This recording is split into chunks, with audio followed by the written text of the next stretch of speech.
नमस्कार, आप देख रहे हैं जनादेश। मैं हूं आपके साथ प्राची सिंह। स्वागत है आपका शख्सियत के प्रोग्राम में, जहां हम हर दिन आपको एक नई शख्सियत की कहानी से रूबरू कराते हैं। जी हां, आज के एपिसोड में हम बात करेंगे एक ऐसे शख्सियत की जो कि दक्षिण भारत के कवि, समाज सुधारक और स्वतंत्रता सेनानी, स्वतंत्रता संग्राम, देशभक्ति के विषय में अपनी मातृभूमि का जश्न मनाने वाले अपनी सुंदर छंदों के लिए प्रसिद्ध है।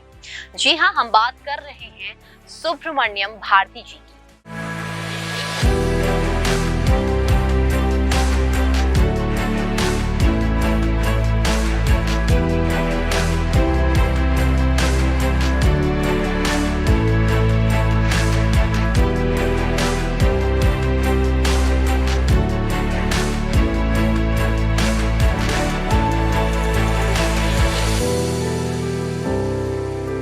महाकवि भारती के नाम से प्रसिद्ध सुब्रमण्यम भारती जी केवल तमिल भाषा के ही नहीं बल्कि भारत के बड़े राष्ट्रवादी कवियों में गिने जाते हैं।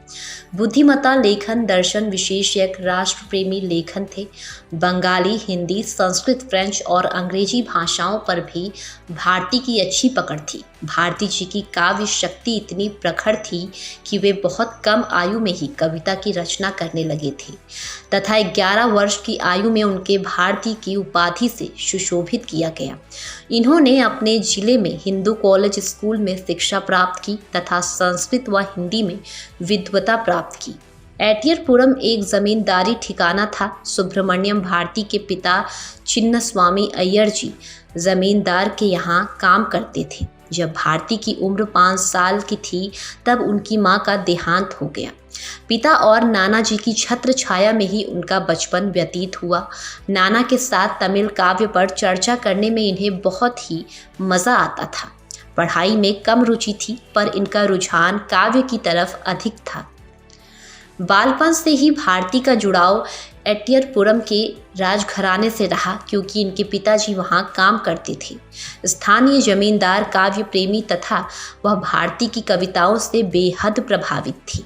इन्होंने सुब्रमण्यम को दरबारी कवि बना दिया। कुछ समय तक सुब्रमण्यम दरबार में रहकर ही काव्य रचना करते रहे। इनकी एक कविता जमींदार को बेहद पसंद आई और सुब्रमण्यम को इन्होंने भारती की उपाधि दे दी।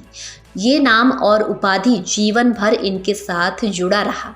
भारती की मां की मृत्यु के पश्चात चिन्नस्वामी अय्यर ने दूसरी शादी कर ली और कुछ समय बाद ही 1898 में अय्यर की भी मृत्यु हो गई। इस समय भारती की आयु केवल 16 वर्ष की थी। 1897 में भारती ने अपने ही चचेरी बहन से विवाह कर लिया और बाद में ये वाराणसी अपने बुआ के घर चले गए। यहाँ रहकर इन्होंने हिंदी, संस्कृत और अंग्रेजी भाषाओं का अध्ययन किया। बनारस का भारती के जीवन में बड़ा योगदान रहा। यहाँ आकर न केवल इन्होंने कई भाषाओं का ज्ञान प्राप्त किया बल्कि इलाहाबाद प्रवेश परीक्षा में भी उत्तीर्ण की। यही इन्होंने एनी बेसेंट का लेक्चर सुना और इलाहाबाद में रहते हुए पगड़ी पहनना शुरू किया। 1902 में सुब्रमण्यम भारती ने जीविकोपार्जन के उद्देश्य से एटियरपुरम के अध्ययन का कार्य शुरू कर दिया। इस दौरान भारती जी की अंग्रेजी काव्य पुस्तक का गहन अध्ययन करते रहे तथा उपनाम, शैली, दर्शन से समाचार पत्र में लेख लिखते रहे। सुब्रमण्यम भारती जी 1902 में स्वदेश मित्रन के सहायक संपादक के रूप में कार्यरत रहे थे तथा बाद में वो चक्रवर्तिनी पत्र के संपादक रहे। स्वतंत्रता आंदोलन में सुब्रमण्यम भारती की भूमिका 1905 से ही भारती सक्रिय रूप से स्वतंत्रता संग्राम में भाग लेने लगे। इस बीच बहुत से राष्ट्रभक्तों व आध्यात्मिक नेताओं के संपर्क में आने के बाद वो बहुत प्रभावित हुए। सुब्रमण्यम भारती ने बहुत से महान नेताओं जैसे तिलक, गोखले आदि पर भावमयी, प्रेरणा युक्त कविताएं लिखी।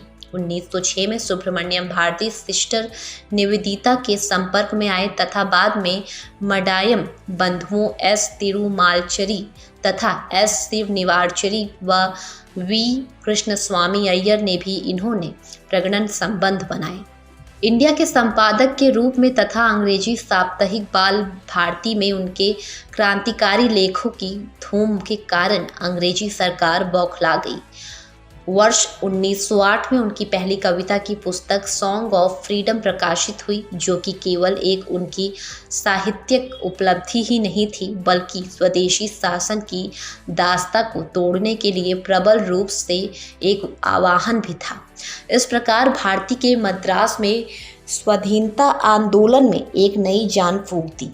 सुब्रमण्यम भारती गिरफ्तारी से बचने के लिए पौंडीचेरी चले गए। वहां उनके द्वारा जीवन के बिताए गए 10 वर्ष कविताएं रचने में व्यतीत हुई। यहाँ भी भारती ब्रिटिश सरकार का प्रबल रूप से विरोध करते हुए वह श्री अरविंद व वीवी.एस. अय्यर के संपर्क बनाए रखे। 1918 में भारती की कडलोर के नज़दीकी गिरफ्तारी कर ली गई। अगले वर्ष वो मद्रास में गांधी से मिले तथा उन्होंने गांधी को महात्मा गांधी नामक कविता समर्पित किया। दक्षिण के सुप्रसिद्ध कवि श्री सुब्रमण्यम भारती जी की प्रारंभिक कविताओं में तमिल राष्ट्रवाद का उल्लेख मिलता है, किंतु स्वामी विवेकानंद के प्रभाव में आने के बाद उनकी जीवन के उत्तरार्ध में लिखी कविताएं भारतीय हिंदू राष्ट्रवाद का गुणगान करती हैं।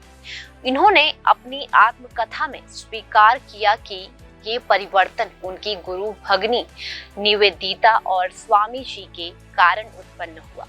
देशभक्त से ओतप्रोत स्वामी जी के भाषणों द्वारा पैदा की गई विचारों की चिंगारी का असर वीर सावरकर तथा लोकमान्य बाल गंगाधर तिलक जैसे राष्ट्रभक्तों पर भी दिखाई देता है। भारती 1918 में ब्रिटिश भारत में लौटे और इन्हें तुरंत ही गिरफ्तार कर लिया गया। उन्हें कुछ दिनों तक जेल में रखा गया। बाद के दिनों में उनका स्वास्थ्य खराब रहने लगा और 11 सितंबर 1921 में मद्रास में उनका निधन हो गया। भारती 40 साल से भी कम समय तक जीवित रहे और इस अल्प आयु में भी इन्होंने विभिन्न क्षेत्र में काफी काम किया। उनकी रचनाओं की लोकप्रियता ने इन्हें अमर बना दिया। तो आज के एपिसोड में फिलहाल के लिए इतना ही। उम्मीद है आज का एपिसोड यानी कि सुब्रमण्यम भारती जी की कहानी आप सबको पसंद आई होगी। कल फिर मिलेंगे एक और नई शख्सियत की कहानी लेकर। तब तक के लिए मुझे इजाजत दीजिए और देश और दुनिया की खबरों में बने रहने के लिए देखते रहिए जनादेश। नमस्कार।